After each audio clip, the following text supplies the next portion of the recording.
जय बोलिए त्रिकालवर्ती त्रैलोक पूज विश्वाराध्य पंच परमेष्टि भगवान की जय। अनंतानंत सिद्ध परमेष्टि भगवान की जय। वर्तमान जन शासन नायक श्री वर्धमान महावीर भगवान की जय। परम पूज्य आचार्य भगवान श्री समंत भद्र स्वामी मन महाराज की जय। परम पूज्य सिद्धांत चक्रवर्ती श्वेत पिछाचार्य गुरुदेव श्री विद्यानंद जी मुनि महाराज की जय। विश्व कल्याणकारक अहिंसा प्रधान श्रीमद विश्व धर्म की जय। धर्म स्नेही सत श्रद्धालु यहाँ पर उपस्थित आप सभी भव्यवर पुंडरीक पुण्यात्मा महानुभाव रत्नकंडक श्रावकाचार्य की वाचना के दौरान आज नवम नंबर की कारिका क्रमांक 9 जिसमें परमार्थ भूत शास्त्र का लक्षण बताया उसके संबंध में यहाँ पर चर्चा करते हैं। लक्षण के बिना लक्ष्य की पहचान नहीं होती। लक्षण ऐसा हो जो अति व्याप्ति दोष से दूषित न हो, अव्याप्ति दोष से दूषित न हो, असंभवी दोष से दूषित न हो, निर्दोष लक्षण हो। वह लक्षण ही समर्थ लक्षण होता है अपने लक्ष्य का परिज्ञान कराने में। यदि कोई लक्षण अति व्याप्ति या अव्याप्ति या संभवी दोष से दूषित होते हैं तो वे लक्षण सम्यक नहीं होते और उससे उस वस्तु का समीचीन परिज्ञान भी नहीं होता। शास्त्र परमार्थभूत कौन से हैं? जो भव्य जीवों के परम प्रयोजन को सिद्ध करने वाले हों, जो हित करने में समर्थ हों, जो अहित का परिहार करने में समर्थ हों, जिनके माध्यम से दिव्य ज्योति की प्राप्ति हो, अंधकार अपहारक ये ज्ञान सभी प्रकार के अंधकारों का अपहारक बने, और जो अंधकारों का अपहारक नहीं हो सकता वह प्रकाश नहीं हो सकता। तो शास्त्र को एक प्रज्वलित दीपक की उपमा भी दी जा सकती है। समीचीन शास्त्र का लक्षण बताते हुए आचार्य भगवान समंतभद्र स्वामी जी यहाँ पर बताते हैं, आप तो पंच मनुल्लंघ्य मद्रष्टेष्ट विरोधकम तत्वोपदेश कृत सार्वम शास्त्रम कापत घट्टनम। इस छोटी सी कारिका में शास्त्र की विशेषता बताई। समीचीन शास्त्र वह है जो शास्त्रा के द्वारा उपदिष्ट है। शास्त्रा उत्कृष्ट होता है धर्म प्रवर्तक तीर्थंकर केवली। आप्त का अर्थ देखा था अनंत चतुष्टय से युक्त, नव केवल लब्धियों से युक्त, अथवा जिन्होंने आत्मा के स्वभाव को प्राप्त किया है, घातिया कर्मों को नष्ट कर दिया है, वे आप्त परमेष्टि अपनी आत्मा में रहते हुए आत्मा के वैभव को प्राप्त करके उस वैभव को प्राप्त करने की विधि का जब प्रतिपादन करते हैं तब निस्संदेह वह विधि प्रामाणिक होती है। तो प्रामाणिक शास्त्र वह है जो प्रामाणिक वक्ता के द्वारा कथित हो। वक्ता अप्रमाणित हो जाता है, उसके वचन भी अप्रमाणित हो जाते हैं। वक्ता प्रमाणम, वक्ता प्रामाण्यात वाक्य प्रमाणम। वक्ता की प्रमाणिकता से वाक्यों में प्रमाणिकता आती है। तो आप तो भगवान सर्वज्ञ देव वीतरागी हितोपदेशी तीर्थंकर केवली वे आप्त हैं। आप तो उपज्ञ, आप तो पज्ञ, आप तो उस ज्ञान के समीप हैं। संपूर्ण ज्ञान उनकी आत्मा में है। जिनकी आत्मा में संपूर्ण ज्ञान है, ऐसी आत्मा में से निश्चित होने वाला शास्त्र ही परमार्थभूत यथार्थ शास्त्र हो सकता है, सम्यक ज्ञान का कारण हो सकता है। विगत कारिका में देखा था कि तीर्थंकर प्रभु की दिव्य ध्वनि बिना राग के निश्चित होती है। उदाहरण भी दिया था कि जिस प्रकार मृदंग या मुरुज पर कलाकार वादक की उंगलियां स्पर्शित होती हैं, कर की थाप लगती है, तो उसमें से सर्वांग से ध्वनि निश्चित होती है। ऐसे ही आप्त के सर्वांग से ध्वनि निश्चित होती है। जिस प्रकार मृदंग को कोई अपेक्षा नहीं है, ऐसे ही केवली भगवान को कोई अपेक्षा नहीं है। मृदंग उस कलाकार शिल्पी के कर स्पर्श से ध्वनि निश्चित करता है, उसी प्रकार केवली भगवान की दिव्य ध्वनि भी भव्य जीवों के निमित्त से निश्चित होती है। यदि समोषण में योग्य श्रोता गणधर आदि न हों तो दिव्य ध्वनि निश्चित न होगी।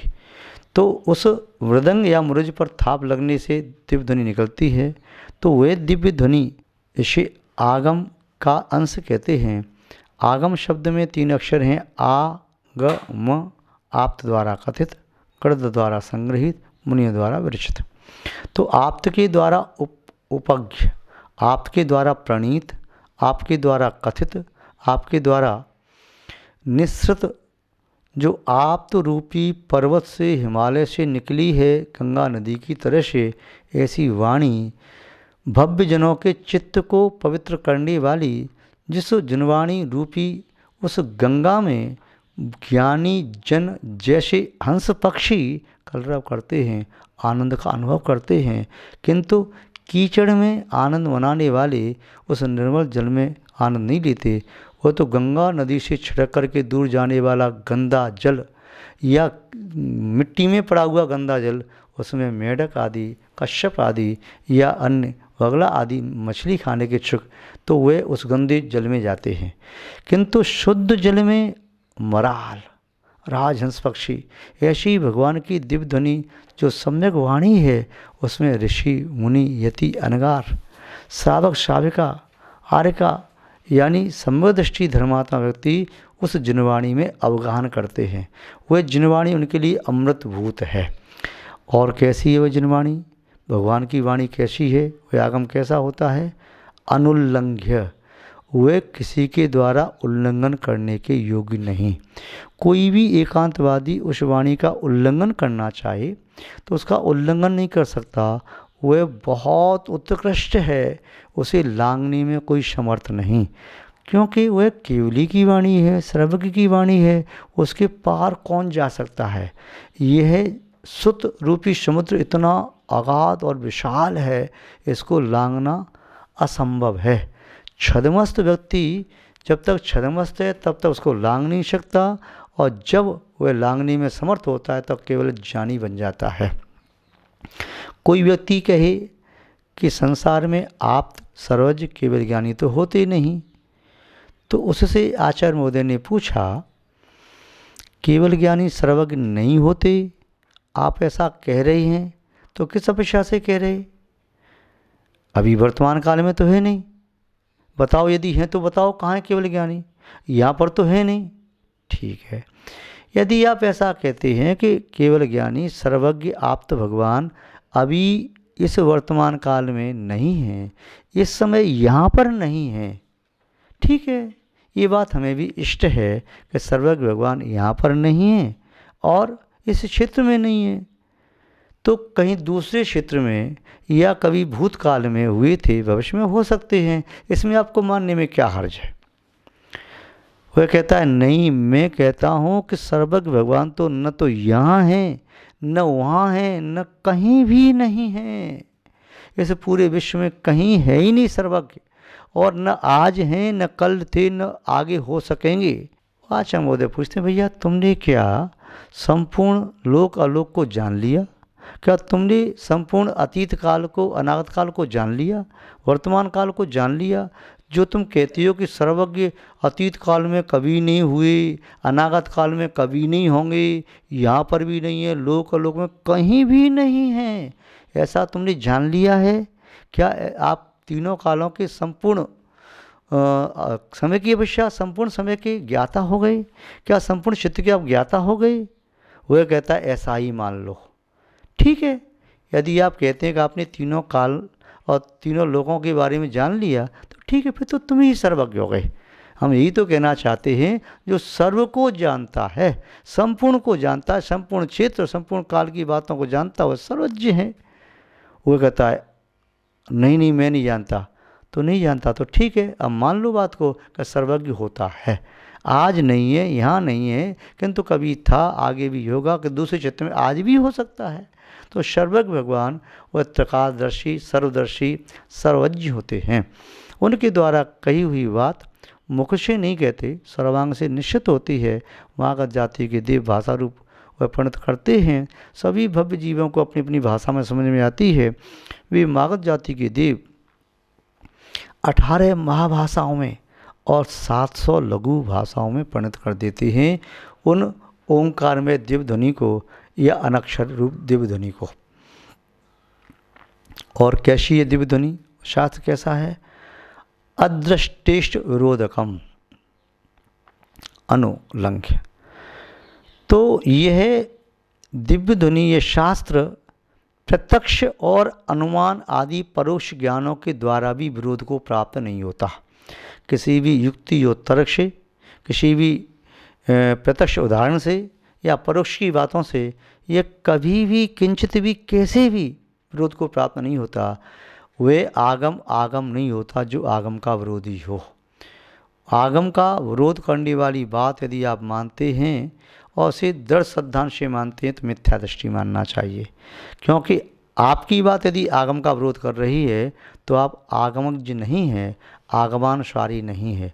आगमानुसारी व्यक्ति चाहे अल्पज्ञानी है चाहे बहुज्ञानी, वह संवेदृष्टि धर्मात्मा सज्ञानी होता है। और कैसा होता है शास्त्र? शास्त्र वह है जिसमें तत्वोपदेश, संसार में विद्यमान जितने भी पदार्थ हैं उनका क्या क्या स्वभाव है, क्या क्या विभाव है, वो सब का कथन करने वाला वह शास्त्र होता है। तत्वोपदेश कृत। तो शास्त्र कैसा है? तत्वोपदेश, स्वभाव का कथन करने वाला, विभाव का कथन करने वाला, जिसका जैसा स्वभाव जैसा विभाव उसका कथन करने वाला। और सार्वम, शास्त्र का अगला लक्षण है कोई सार्वम, सार्व होता है। सार्व शब्द का अर्थ है सर्वहितकारी, जो भी उसे ग्रहण करे उसका हित करने वाला। जैसे औषधि जाति आदि का भेद नहीं करती, रोग का निवारण करती है, ऐसी शास्त्र का ज्ञान आत्मा में विद्यमान जन्म जरा मृत्यु रूपी रोगों का निवारण करने वाला वह ज्ञान रूपी औषधि है। जिन वैणम परमोषहि, जिन वचन ही परम औषधि है। मेडिकल स्टोर पर गया कोई व्यक्ति दवा लेने के पहले ये नहीं कहता कि मैं ब्राह्मण कुल में पैदा हुआ हूँ, मुझे औषधि दे दो, या मैं वैश्य कुल में पैदा हुआ, या मैं यवन कुल में पैदा हुआ, या मैं शुद्ध कुल में पैदा हुआ, या मैं क्षत्रिय कुल में पैदा हुआ। वहाँ पर कुलों की औषधि नहीं दी जाती, मेडिकल स्टोर पर औषधि रोगों की दी जाती है। तो इस रोग को जिसने जान लिया है, उस रोग से जो मुक्त होना चाहता है, उसके लिए जिन शास्त्र आगम या परम औषधि की तरह से हैं। महानुभाव, शास्त्र जो होते हैं वह स्वपर हितैषी होते हैं। एक शब्द है शस्त्र, शस्त्र के माध्यम से पर का घात होता है और आत्मा की रक्षा होती है। शस्त्र के माध्यम से तन की रक्षा की जा सकती है, चेतन की नहीं, किंतु शास्त्र के माध्यम से चेतना की रक्षा की जाती है। शस्त्र जब चलाया जाता है तो अपने शरीर की सुरक्षा करके, जैसे ढाल और तलवार होती है, तो ढाल के माध्यम से शरीर की सुरक्षा, तलवार के माध्यम से पर का घात। तो घात करता है शस्त्र, पर का घात करता चला जाता है, घात करता चला जाता है। और वही शस्त्र यदि विधि का उल्लंघन करके संचालित किया जाए तो स्वयं के शरीर का भी घात कर देता है। शास्त्र का यदि उल्लंघन कर दें तो शास्त्र भी घातक बन सकता है। शास्त्र की विधि का उल्लंघन करने से वह घातक हो जाएगा। तो शास्त्र चेतना का रक्षक है, शास्त्र चेतना की रक्षा करने वाला है। शास्त्र वह इस प्रकार का एक कवच है जिस कवच को ग्रहण करने से, शास्त्र की आज्ञा का पालन करने से, शास्त्र रूपी वचनों को आवरणित करने से कर्म अपना प्रहार आत्मा पर नहीं कर पाते। और इसके साथ साथ शास्त्र औषधि भी है, तो वह विद्यमान जन्म जरा मृत्यु जैसे रोगों को दूर करता है। और शास्त्र के वचन पौष्टिक तत्व भी हैं। जो शास्त्रों के शब्दों का सेवन करता है, उन सेवन करने से भाव शुद्ध ज्ञान प्रकट होता है। शास्त्र के माध्यम से भाव शुद्ध ज्ञान प्रकट हुआ, शक्ति आई, आत्मा की शक्ति जगी। शास्त्र के माध्यम से व्यक्ति जब प्रबल होता है, समर्थ होता है, तब पाप पुंज को प्रक्षालन करने में, पाप पुंज को ध्वस्त करने में और पाप रूपी ईंधन को जलाने में वह समर्थ हो जाता है। तो महानुभाव यहाँ पर शास्त्र के बारे में जो बताया कि शास्त्र का स्वाध्याय करो, तो शास्त्र का लक्षण क्या है कि जो आप द्वारा कथित है वह शास्त्र है। यहाँ वहाँ की पत्रिकाएं, अखबार, पेपर आदि जिसमें किसी की निंदा, किसी की प्रशंसा लिखी है, जिसमें धर्म का अंश नहीं है, केवल कषायों के पोषण के लिए लिखी है या आत्मश्लाघना प्रशंसा के लिए लिखी ही, ऐसी पत्रिकाएं, अखबार, पत्रक आदि जो निकलते हैं उनमें धर्मांश नहीं मिल पाता। धर्म का अंश कहाँ मिलता है? शास्त्रों में मिलता है। शास्त्रों के 4 वाक्यों को भी पढ़ें तो ऐसा लगता है 4 अनुयोगों का सार मिल गया हो। शास्त्र चारों प्रकार सिद्ध करता है, प्रथमानुयोग, करणानुयोग, चरणानुयोग, द्रव्यानुयोग। चारों अनुयोग आत्मा का चारों प्रकार से हित करने वाले होते हैं। तो यह शास्त्र जो खोटे मार्ग का खंडन करे, चित्त में विद्यमान एकांत मिथ्यात्व आदि का दूर करने वाला हो, अपहरण करने वाला हो, वही सम्यक शास्त्र दीपक की तरह से स्वपर प्रकाशी और स्वपर हितैषी होता है। ऐसी शास्त्र की आराधना, उपासना अवश्य करना चाहिए। वह शास्त्र श्रद्धान के योग्य है, ग्रहण करने के योग्य है और आचरण करने के योग्य है। आप सब उसके अनुसार अपनी प्रवृत्ति बनाने का सम्यक पुरुषार्थ करें। यही हम आपके प्रति भावना भाते हैं और इन्हीं भावनाओं के साथ अपनी शब्द श्रृंखला को यहाँ पर विराम देते हैं। जय बोलिए श्री शांतिनाथ भगवान की, परम पूज्य आचार्य भगवान श्री समंतभद्र स्वामी मुनि महाराज की, परम पूज्य आचार्य गुरुदेव श्री विद्यानंद जी मुनि महाराज की, विश्व कल्याण कारक अहिंसा प्रदान श्रीमद विश्व धर्म की।